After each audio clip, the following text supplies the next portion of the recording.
Hi, I am Dawn Marie Solais with EQ Solutions U 2.0, and I am so happy to be here today with Adam Barlow-Thompson. He is becoming somebody I'm so excited about. I just met him recently through a mutual friend of ours, and the work that he is doing is so unique and interesting and powerful that I had to make sure I shared him with all of you. So Adam is co-founder of the Neighboring Movement. He is a trainer, a speaker, a coach, all around totally cool guy.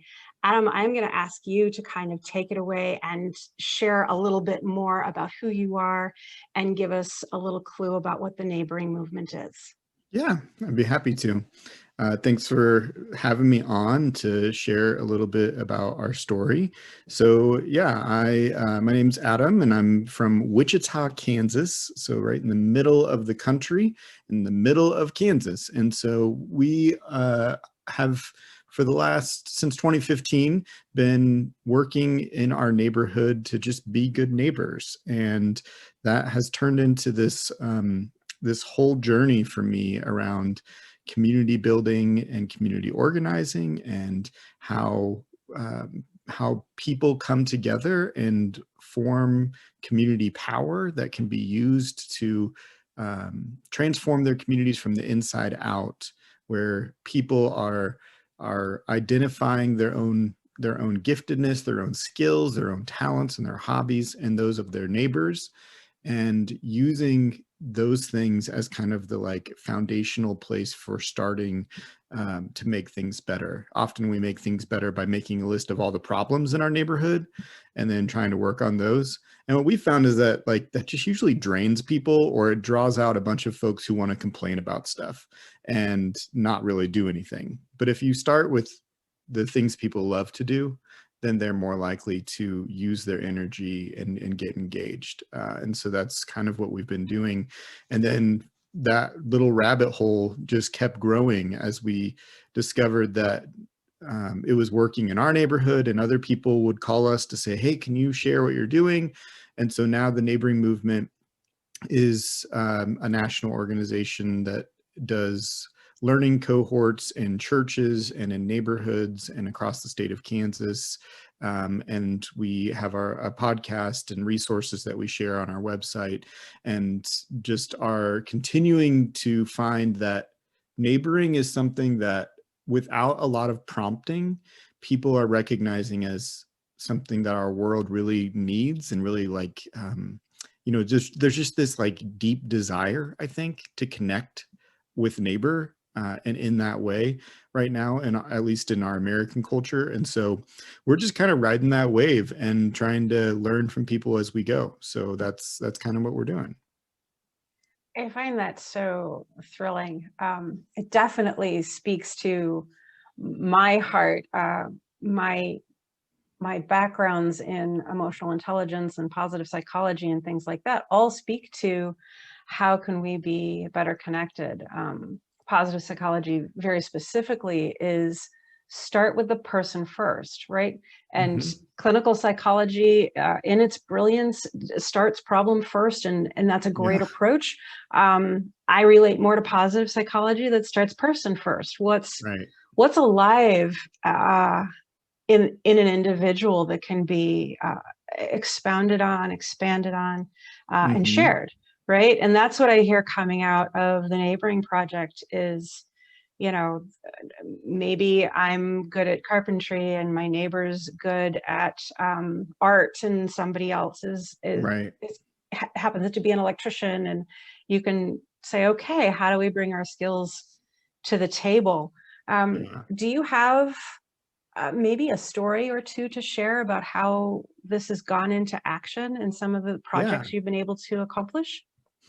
Yeah, absolutely. There's lots of great stories. In our own neighborhood, our neighborhood's defined by the South Broadway corridor here in Wichita. And people who know Wichita, when you just say South Broadway, that means something. It carries a certain meaning. And part of it is that it's a place that is usually deemed as unsafe, or like that has a lot of typical kind of stereotypical needs, right? Like violence.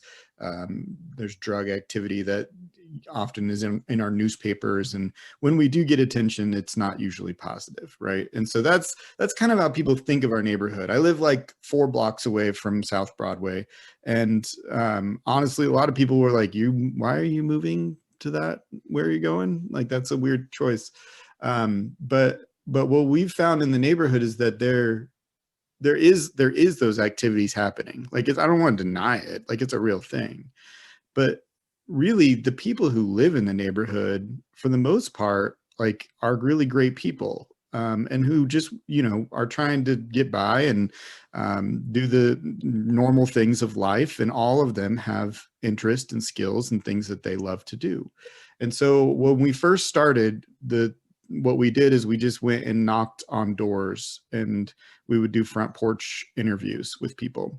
And of course, people when you knock on someone's front porch, that's you get a lot of just people don't come to the door at all. Yeah. Or you get people who say, oh, well, I'm like, I have to go to work in like 5 minutes. And I would be like, okay, like, that's cool. Like, I'm not trying to sell you anything. I just wanted to know, like, what you're interested in. What do you love? Like, hey, I saw on your truck, like, you have a bumper sticker for a music festival. Like, are you into music? Like, what's that about? And we would just start conversations, and we'd be talking to this person for like 30, 40 minutes. And I'd be like, hey, were you supposed to go to work like 5 minutes? Like, before? And then, oh no, I didn't really have to go to work. Like, I just wasn't sure I wanted to talk to you. But if you allow people just space to share what they love to do, they open up, and it becomes this big thing. So we knocked on, in the first summer that we did it, we had 150 front porch conversations. And then we mapped all of the things that we learned during those conversations. We had it was a very analog asset map. It was like whiteboards and sticky notes, and like, just because the information we're collecting is not data, it's relationships. And so we resisted putting it into like a database where we could just, like, Google carpenter and then hire out that service. Like, these are neighbors are about relationships, and you have to like use relationships to connect those skills and interests and gifts. And so what we did is we did all that work, and then at that next spring, we had a cell phone company who purchased a vacant lot in our neighborhood, and they were putting up a cell phone tower. And they contacted the neighborhood association, which we're pretty engaged with, and they said, hey, we are only going to use like, an eighth of this lot, and then there's this big open lot. We have money, and we would be willing to pay for you all to do something with that lot. What do you think would be a good use of that space? And they were just looking for people to take care of the space, like, and if it would have been just on our own and we didn't know any of the neighbors, that could have felt pretty overwhelming, because like, we were all like very part-time. It was like not really even a full-blown organization at that point. And like, we didn't have enough time to do our multiple jobs that we were working and take on this really giant project. So instead of taking it on as our thing, we just went back to that asset map, and we looked at like, what are the common things people love to do in our neighborhood? There's a ton of people in our neighborhood who love gardening and working in their yard. And there's a nonprofit that is in our neighborhood that hires youth to grow vegetables, and then they sell them at a farmer's market locally. Oh, cool. So we just reached out to all these people. We got them in a room, and we said, hey, here's this opportunity. We know you all love gardening. You guys want to do something with this? And that was like, what, 3 years ago now. And the Funston Garden is just this really great place in our neighborhood now, where over the years there was cardboard and then a foot and a half of mulch laid down because the soil wasn't good. So like, literally the soil of the garden, we had to start with that as our first thing we grew. And I think it's just a great metaphor for like the way neighborhoods grow, is like, you can't just start by going in and planting a bunch of beautiful things. You have to start with good soil, and that happens by just being in the neighborhood, talking with people, growing those relationships. And so that story has been one that's really been helpful for us as we've thought about how neighboring can transform a community. That's amazing. I love community gardens and the possibility for projects like that to help in spaces where I think the modern term is where there are food deserts, right? That like Yeah. you have to own a car in order to get to a grocery store. You have to, right? There are these impediments to just Yeah. getting to the grocery store, Right. Right. which feels very, like 200 years ago, okay, that's fine. If you live 5 miles away, you hook up the horse and buggy and you go, right? You knew that going in. When you live with, a dense population and you still can't get basic supplies, that's a pretty extraordinary position to be in. And public growing spaces like that can be a huge benefit in a lot of different ways. Yeah. I just read about a company that has 3 different many multiples of homes, apartment complexes, like big apartment complexes, and each one of them has redesigned the green space to be growing space, and anyone who lives there is welcome to take food from what is grown. And if you'd like a reduction in your rent, you can be one of the volunteers that tends the garden. That's awesome. And I really like the economic balance of that, because incentives are important in just about any system. If we don't feel incentivized to do a thing, we generally don't. I mean, so honestly, you'd have to incentivize me like crazy to go garden, because I'm terrible at it and I hate it. Like, I don't want to garden. And so like when when someone like that comes to me with that kind of idea, I'm like, no, I don't want to. But I go find people who do, because there are people who do. And when you give them that opportunity, they can use, and like when people use their giftedness in that way, they come alive as individuals, but then also the community gets stronger because they're using those gifts, because they get to know different people in the neighborhood while they're at the garden, and can rely on them and build those those relationships of strength with other people. So have you found that in your own neighborhood, or you've heard from other neighborhoods, your organization has helped to create that there was a benefit to what you do, given this last year? So many of us have felt isolated, have felt separate, have felt a loss of community because we're not necessarily engaged with our direct neighbors. Our friends and family are, far flung. It just sort of feels to me like an organized community would have been able to support itself, each other better.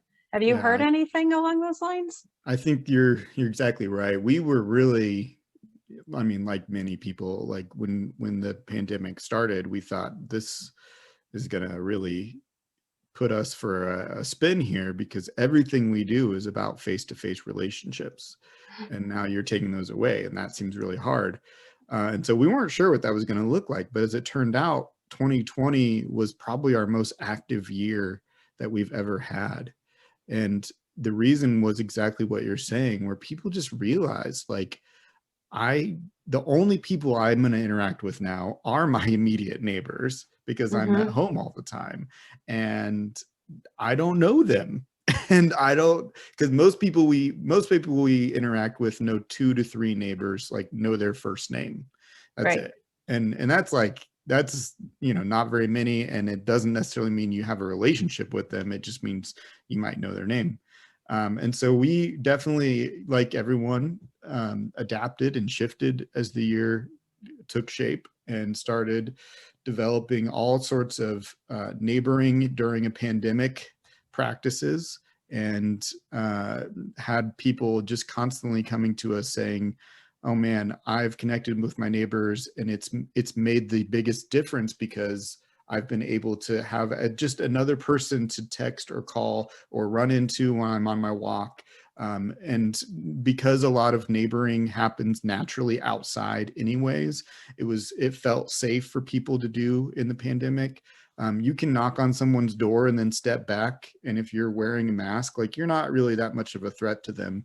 And so we definitely found that became very important this last year. And as we re-enter into kind of, a post-COVID world, if that is happening, which I really hope it is, but we're really asking people to like take this as a moment to like take stock of those neighbor relationships and think about like how many neighbors are strangers, acquaintances, and relationships, and how can you move those along so that when the next thing comes along, you don't have to start from scratch, because the people who did best did have already some existing connections there. Sure. And we've got lots of tips about, we send out a weekly neighboring tip, and we have, neighboring tips specific to COVID, or to living in an apartment, or living in the country, or living in a cul-de-sac. All of those have different, neighboring is very local, obviously. Yeah. And so each of those things kind of puts its own twist on it. I didn't mention it up front, but you have been, as part of your life journey, a minister, is it correct? Yeah. Yeah. And so one of the things that I hoped you would speak to is many neighborhoods are becoming more and more diverse. Mm-hmm. And in some of our communities, our neighbors may seem very much like us. They may be the people we go to church or temple or synagogue with, synagogue with. Mm-hmm. They may be people that we see around and we feel comfortable with. But as life changes, more and more of us are moving from our growing up communities into new communities. With some of the traumatic things happening around the world, we're seeing more and more immigration to this country, fleeing violence, fleeing starvation, those sorts of things. So our communities are starting to look really different, Mm-hmm. sound different, smell different, all of those things. And sometimes folks aren't super happy about Yeah. Yeah. don't mess with my neighborhood. Yeah. What kinds of things do you help people understand? Because I can see my neighborhood exists the way it exists right now. And I come to your organization, I say, help us create our neighboring, right? And then we Mm-hmm. think we have our little package, right? And then people move out and other people move in, and all of a sudden our package has changed. Mm-hmm. How do you Mm-hmm. help people consider and embrace Yeah. that ebb and flow and the growing diversity of neighborhoods all across the country? Yeah. Yeah. Yeah. That's a tough question. That I think, is one of those things that kind of strikes at some of the many difficult conversations that we're having across our country right now. A couple things that come to mind for that. One is, you don't choose your neighbors and like you do your friends. Most people choose their friends based on some already existing affinity, that, like, we both love the same kind of music, or we both, go to the same kind of church, like you were saying. And so then those friendships already form around that affinity. With your neighbors, they're kind of like family, where like you can't really choose them, Yeah. and they're just like there. And with some neighborhoods are pretty homogenous around some different political beliefs or race or whatever, but for the most part, there's usually going to be one or two neighbors who you just don't see the world the same as. Yeah. And neighbor relationships are different than friendships. So a neighbor relationship you may have a really like, you know, nice and good conversational relationship with a neighbor without knowing a lot about other things in their life. I'm a very active neighbor. I know my neighbors very well. They've been in my house, I've been in theirs. Like, and even with all of that, there are people who I still don't really know their last name. You know what I mean? Like, because they're my neighbors, that's never something that really comes up. And it's just like neighbor relationships are different. And we are friends because we live next to each other. And that often is like that overcomes like what political party we belong to or what religion we are. Like, it just means something different. And so one of my neighbors across the street is a big Trump supporter, and that's not something that that's not an affinity group that I fit into very easily. And we've gotten to a place after 6 years of knowing each other where we can start to have conversations about that. Now, I wouldn't recommend starting there with your neighbors. That's probably not going to be a helpful way to build relationships. And relationships with your neighbors, and relationships in general, actually, relationship moves at the speed of trust. And you can only go as far and as fast as you are able to trust one another. And when you start with politics or religion, like, it becomes a little more higher stakes and a little more difficult to build trust. And so instead, we encourage people to start with their sidewalk. You know, man, the sidewalk sure has a lot of cracks and bumps in it. Like, that's crazy. Like, let's talk about that. Like, how long have you lived in your home? What's the most unique part of your home? Like, what is something about your house that you can't believe is there? You know, did you see at the end of the block, the new stoplight got installed? Did you see that? Like, these are the things that you're going to start to form trust on. And the beauty of neighbor relationships is because it's so hyper local, the thing you have in common in some ways is just very benign. It's just that we share a sidewalk, or that we both have this tree that, you know, drops leaves in our yard. And those are the things that help us over time develop and get to know these people, so that we can then have these kind of cross-cultural experiences when we're ready to have deeper conversations. And I think actually we need that right now. Like, we need to not be in our bubbles. We need to have people who push us to see things in a different way. Because it's easy for me to put everybody who likes this particular political candidate in a certain box and think of them in that particular light, and then not be able to have conversations with them, or even worse, to think of them as human, which is dangerous. Yeah, and so the thing that connected you and me, Adam, is our shared friend Nate Regier, and he and I did an interview a few weeks ago where he talked about process communication model, and I know that that's something you work with as well. And for folks who haven't seen that interview, process communication model, the way I will describe it very simply, is it talks about 6 different types of personality that we all embody. The way Nate puts it is, instead of types of people, which is your standard personality test kind of thing, you know, you're a type A or you're blue, or, you know, whatever that model is, it gives you your box. Process communication model says, no, we've actually all got the same kind of stuff going on within us, but we may experience and express it differently. And the more we can learn about how we experience and express ourselves, the more we can understand how others are experiencing and expressing themselves, and we can try to resonate with one another. Part of what I teach is nonviolent communication, and nonviolent communication is a similar concept where everybody has certain needs that, like, it's universal. We all have certain needs, But because we don't generally realize our emotion is talking to us about this fundamental thing, we accidentally label the person or the circumstance with problems.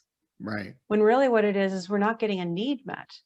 Right. And so if Right. we can understand the need, we can be more in tune with how to express it, how to ask for assistance, release somebody from assisting if they don't want to, or they're not going to be very good at it, right? That's right. That's right. Please don't ask me to come over and help with your electrical work. I will hold your tools and hand them to you, but that's the end of my skill, That's right? I right. don't know what I'm doing. I don't know what I'm doing, but if you'd like my skill set, I'm all about it, right? So one of the things that I know can be possibly turning around in some of the heads of the folks that might be seeing this, if anybody has been on a town planning board, if anybody has been on their local PTO or PTA, if anybody has, you know, my favorite example of church work where there are unforeseen conflicts is like the flower committee, right? How do you argue about flowers?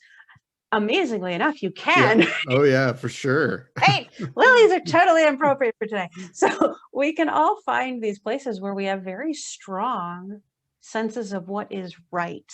And we see that very obviously in the political sphere, right? I think my politics are the right politics. You may think your politics are the right politics, and then we're butting heads. So neighborly, fine, we'll talk about the sidewalk. The problem becomes when I think we should be using a different material to fix the sidewalk cracks, right? So process communication model, this thing where people can actually start understanding so much better how to communicate with one another. Is this something that you incorporate into helping neighborhoods grow? Do you have things that people can learn so that they know what to do in conflict, in some of these struggles that are naturally going to come up between people? Yeah. I mean, so the process communication model, and then the other tool that that I learned from Nate, leading out of drama, both of which I use and train train people with those tools often. There's a lot of indirect overlap with the way that we then talk about neighboring and the relationships within neighborhoods, and that those tools have really formed and shaped the way that I do everything in my life. And so they become kind of at the forefront of the way I understand people in general, and that's really important. And in a similar way, one of the important lessons from those is that a person's distress is not who they really are. Kind of like what you're saying. Their distress is not who they really are. It's often that it's a mask that they're wearing to cover up for a difficult emotion that's probably not being expressed in a healthy way. And that's not to say that there aren't consequences for that distress and that they shouldn't be held accountable for them, because there is accountability that's needed when someone is harmful to the community or to an individual. And so we do need to have those consequences. But one of the biggest things that we've found is just to go where the energy is opening and move towards that, because energy builds on itself. And if you've ever been in one of those meetings, the energy where they're fighting about the flowers or the school board or whatever, the energy there is toxic. And the way you can tell is because when like in the meeting, you might feel a lot of energy, but the minute you leave, your whole body is drained, your head is buzzing, you have this hangover that keeps you up at night and doesn't allow you to find rest. Like, that is the type of energy that in leading out of drama we call drama. It's conflict that is drama. It's not positive conflict. It's conflict that destroys and breaks down. And what we encourage people to do is to go out and find the type of energy that opens up and gives you that hard day's work that you feel great about afterwards. Even though you've spent a lot of energy, you still somehow feel like good at the end of the day. And to work towards those spaces and those directions. And sometimes that means not going to your neighborhood association. Like neighborhood associations are often problematic because they're not usually set up in a way that they can be successful. And so, and that's not, I don't want to like blame any individual person on that. Like the system of a neighborhood association, or even worse, an HOA, is usually about protecting property and protecting like resources, and building wealth for people. And that's not what we're meaning when we're talking about neighboring. And so just in a very simple way, like the way that we kind of get around that is we say, go to where energy is building and where you can spend in an energy that helps you in a way that helps you come alive. And then you're going to not run into those things as much. If you want to go deeper and like say you have a very specific conflict with a neighbor and you're like, well, I would neighbor, but this person is continually badgering me about whatever, those things exist. And that's a deeper conversation. And that's then when I use those tools of leading out a drama or process communication model and say, let's do some deeper training about how we communicate and have conflict with one another so that we can then address those things. But those very quickly become very very, you know, in about this very unique relationship or experience that someone's having. And so that's kind of, we kind of deal with it in that way.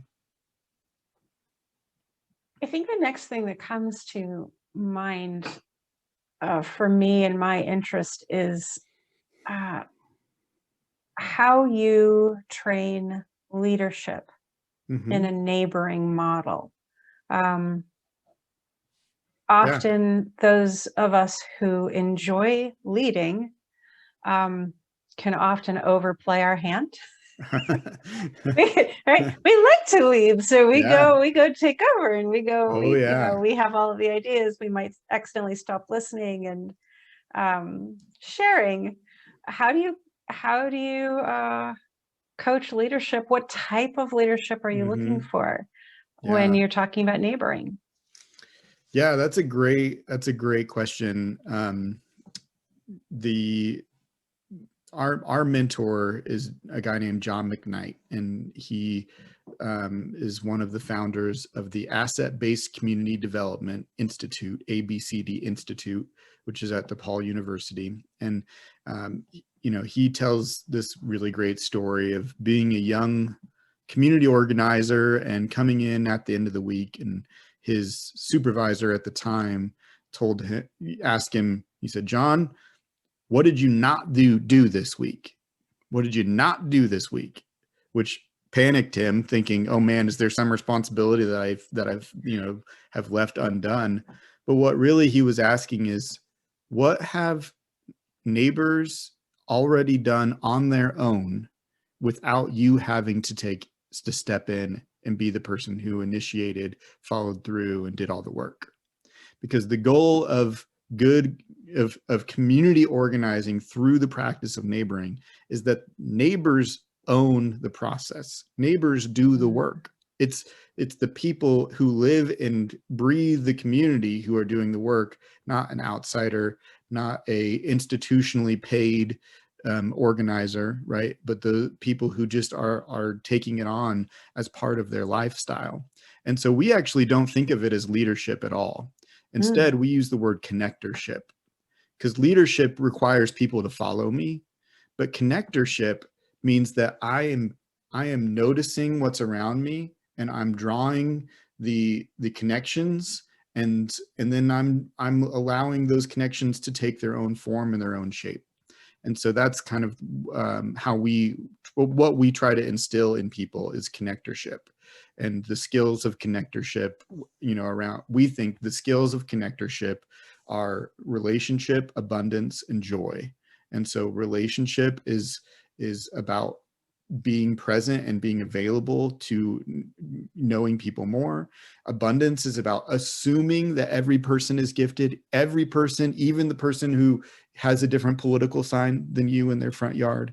That every person is gifted, and that when they share their gifts, the community gets stronger. And joy is about living authentically in your own self, so that we think joy comes when you are most living authentically in your own self. And so when a person's doing those things, they're being a good connector, and neighboring is happening in their community.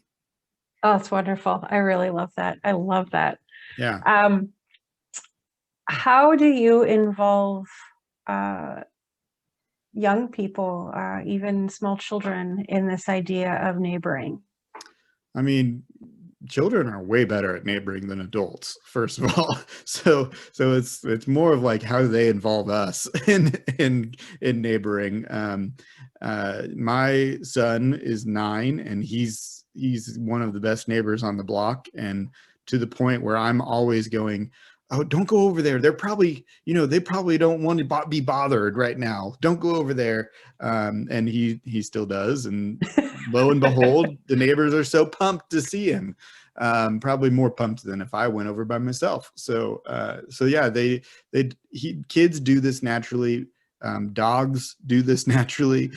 And so finding, we often think of it as like a third thing. So in a relationship, there's me, there's you, that's 2 things. And then a third thing is something that can bring us together without it being awkward. And so a third thing can be our children, our dogs, our garden, the pamphlet we all got in the mail, whatever it is, that's the third thing. So yeah, kids are really great at it, and creating. We do have, we actually did a whole podcast episode about how to be a good neighbor and a parent, when being a parent, because part of it is that you do have to be really aware of boundaries in a different way when you're doing it with kids. So like we have our house, there's often kids at our house that are not mine, but we don't let any of them come inside.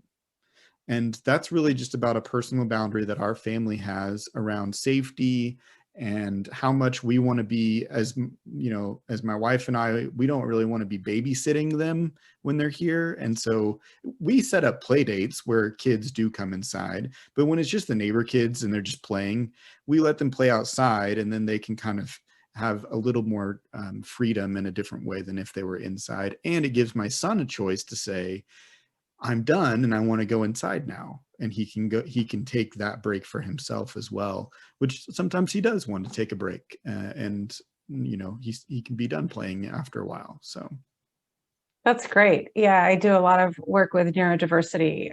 Being high functioning autistic myself, I'm very alert to those sorts of things in other people. I might notice somebody glazing over and realize, ooh, that could be a distress signal, right? Right. or someone who was talking 3 minutes ago is no longer talking, right? It just appears quiet to someone else, but because of my work with neurodiversity, I can see that as a possible distress signal. So the fact that you have let your son know, hey, when you're done, you can be done. Right. That's so cool. Right. That there's safety, so much safety in that kind of freedom. Yeah. Now we're working on having him tell his friends that, instead of just leaving them in the backyard and coming inside. Because sometimes he'll come in and I'll hear the kids still playing in the backyard. Like, did you tell them that you're going inside? Oh, no, I didn't do that. Okay, well, next step then is that we have to tell them what's going on. So. Yep. Yeah, that's awesome. That's so cool. Another thing that I was interested in was how you encourage neighborly care.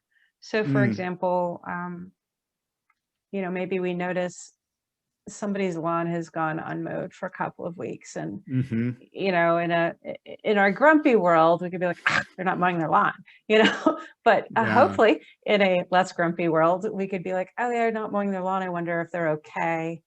I wonder if they need help. But also not wanting to intrude on someone's privacy or make them feel called out. So how do you coach people in taking care of one another, noticing, just being a good, alert, aware neighbor, especially when it comes to folks with special needs or the elderly, things like that? Yeah, I mean, a lot of it is like what we would call leaning into the awkward, because some of those things require what feel like a little bit of awkward conversations. I think that they're only awkward because we culturally have forgotten how to be good neighbors. And being good neighbors means that you do just put yourself out there in a different way. So a couple ways that I think it, like, steps that help it be easier. One is when you're working on being a good neighbor, find reasons to give neighbors your phone number. And so we will, make too much food on purpose, and then we'll take some of the leftovers to the neighbors who maybe we perceive as, feeling, maybe being more isolated, or, maybe their lawn's overgrown and we're not sure what that means. And we're just not in a judgmental way. We're just noticing that. So then we will make too much food. We'll take it over to them with a Tupperware and a sticky note and our phone number that says, when you're done with the food, give me a text and I'll come get the Tupperware. Right. So now they have my phone number, and we have another time where we're going to meet up, and we're just building in more chances for us to relate to one another. And then in the same way, when I go back, I might say, I might grab the Tupperware dish, and might say, hey, like, I wanted to make sure, keep this sticky note that has my phone number. If you ever need anything, like, I'm happy to help. Now, like, be genuine about that. If you're actually not happy to help and you're just pissed that their lawn's not mowed, like, that's a different conversation, which we can have. But if you really are genuinely, like, looking to offer care, like, just let them know, like, I'm available to help. And they're going to come to you. Again, it goes back to relationships move at the speed of trust. They're going to come to you when they feel safe with you. And so if they're not coming to you, and you still want their lawn mowed, like, just acknowledge that it's probably not about their lawn. It's probably about they don't trust that you won't judge them about their lawn, or that they are embarrassed that they can't get out and do that work. Or, I mean, there's other things going on there than just that they're trying, to lower your property value or something. And so yeah, like with my neighbor across the street, she's an older woman who lives alone, and she falls often. She just is, not stable always. And so I just started giving her my phone number, and then I would do small things for her outside. She'd be on her front porch, and I'd go over and I'd talk, and sometimes I would ask and say, is there anything I can do? And she might say, yeah, will you, clean up that little flower garden or whatever. And then now she calls me all the time and says, I fell again, come pick me up out of the bathroom. And I get to it. And there's a lot of joy in that for me too, because it's a relationship that's really fun. And it's the other part of it that you have to maintain is that it has to be reciprocal. And so if I'm offering her something, I have to also be open to her receiving gifts from her. And so one of the ways that I do that is and it's not like I make it up, but I find ways to ask her for help. One of the ways is that she loves to sit on her front porch, and when all those neighborhood kids are outside, she's a watchdog. That's awesome. So she's constantly like on them. And my son knows that if he's out in the street, because he's not supposed to be crossing certain boundaries on our street, that Mary's going to text me and I'm going to know about it. And so he needs to know. And I've told her, I said, that's a gift to me. Yeah. To know that I have that backup. Or if, she's watched our dog for us, or so finding ways to do that. And so if you really want to help your neighbor, but you're afraid that they might feel weird about that, maybe start by finding a way to borrow something from them, and start with that, idea. putting yourself in that vulnerable place of receiving hospitality before you offer it to someone else. Yeah. I'm so glad you mentioned earlier that, somebody may not know well how to accept your offer. because I have a very busy life and there are certain things that can make me feel overwhelmed. I have a couple of friends in the neighborhood that will show up and be like, ah, you know, you have these flower beds, but they don't look good. Let me do that for you. And, you know, when I first moved here, that was a very odd thing. I didn't have neighbors in previous places that would show up and be like, I don't like your lawn, let me do it. And so, you know, to have to kind of work through originally feeling a little judged and then get myself to be happy with help. I need the help, right? Yeah. But my wiring is you got to do everything yourself and be a perfectionist and those sorts of things, right? And so, I mean, that's pretty normal American way type right? of Yeah. understanding. Yeah. But such a beautiful thing. I love direct communication. I love, like, it really doesn't bother me if somebody comes over and goes, oh God, your place looks awful. Can I help you? Right? Because I'm not blind. I know I didn't take care of things outside. I don't feel like I have time. I don't, right? I have these beautiful gardens that I inherited by purchasing this house, and I don't want them to go to waste. But I'm like you, like, and my poor dad, landscape architect, right? It loves to play in the dirt. My favorite Yeah. memories of my dad is he'd gotten this big load of compost and he came in like filthy up to his elbows and just like ecstatic, beaming. He's like, it's so beautiful. I just want to eat it. You know, it's dirt. I'm like, Dad, it's dirt, right? I don't like to get my hands dirty. Right. So, you know, I enjoy planting things. I love house plants, but taking that time just feels like a lot. So to be able to realize, oh, these couple of people are actually just being really loving. They're being really loving. And they're communicating with me the way I like to be communicated with, which is very direct. And so that's, you know, something for me that I like to think about is, yes, I enjoy direct communication, but I'm a unique person, right? Not everybody likes to receive the way I do, right? You can be like, I don't like that, right? And I'm like, oh, good, thank you. Information. Yeah, I can't do that to too many other people. Yeah. So like being aware that my communication style may not be somebody else's communication style. And that's something to consider too. Am I approaching this in a way that will be comfortable? And so for me, one of the things that I teach in communication is communication consent. Is it okay if I ask you a question about your home? Well, yeah, okay. Okay, then I ask my question, right? That isn't the right way for everyone. But you can sort of test things out. You can test what a good communication style is for somebody so that when you do go and make an offer or you do go and make an observation, you know a better way to present yourself. You know, direct communication with my fiance does not work. He has a very different learning style, processing style, personality style out front than I do. We're actually polar opposites from each other. And learning how to communicate with him was a little bit of a journey because I like information. Information makes him catastrophize, right? So it didn't go well in the beginning because he would start to give me reasons why things couldn't work. And I'd be like, oh, he just doesn't have enough information. And I'd give him more information, right? Yeah. Didn't go. So I had to learn, oh, wait, he has a very different processing style, communication style than I do. And I need to match him. Right. Or it's not going to go well. So yeah, just some of those things of kind of testing out your neighbors for how they enjoy communicating. And part of that is hopefully letting them talk to you as much as you can, right? Try to ask a question that might bring out a story or might, you know, gives them a little bit of time to share who they are verbally.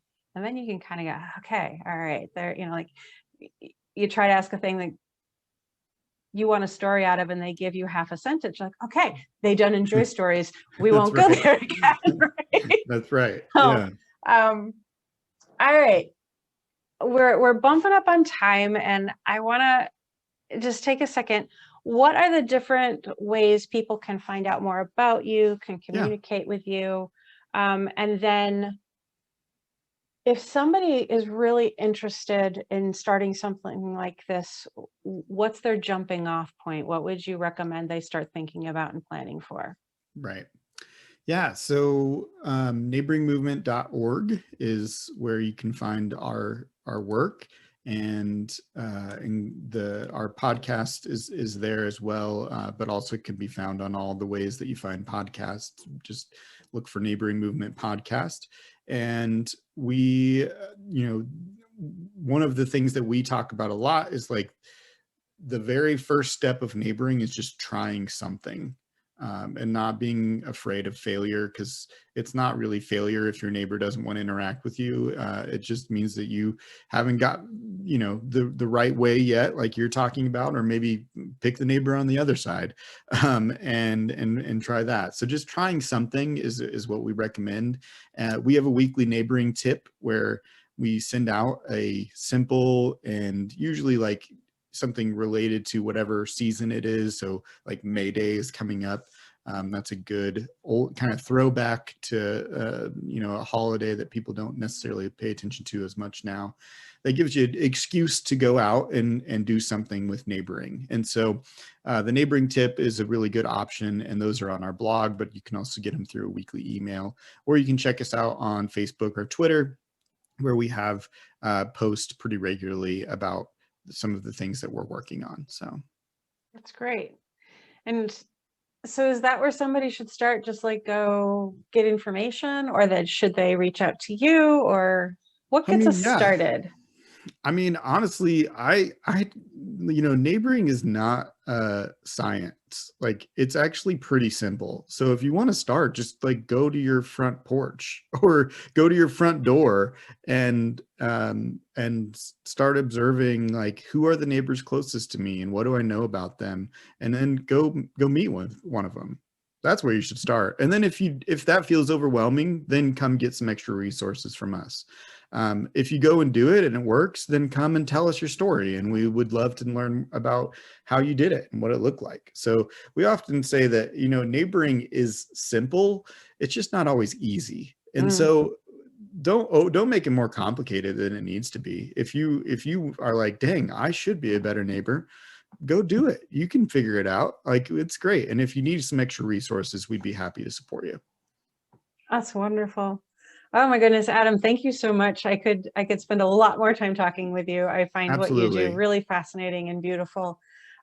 We will be putting Adam's information and my information along with this video, so that you can make sure you've got clickable links and things like that. And definitely check out the neighboring movements website and all of the things about them. The podcast is great. And Adam, I hope we get to talk again. This was a lot of fun. Thank you so You bet. much. Thanks a lot. It's been fun. All righty. All right. Bye Bye. now.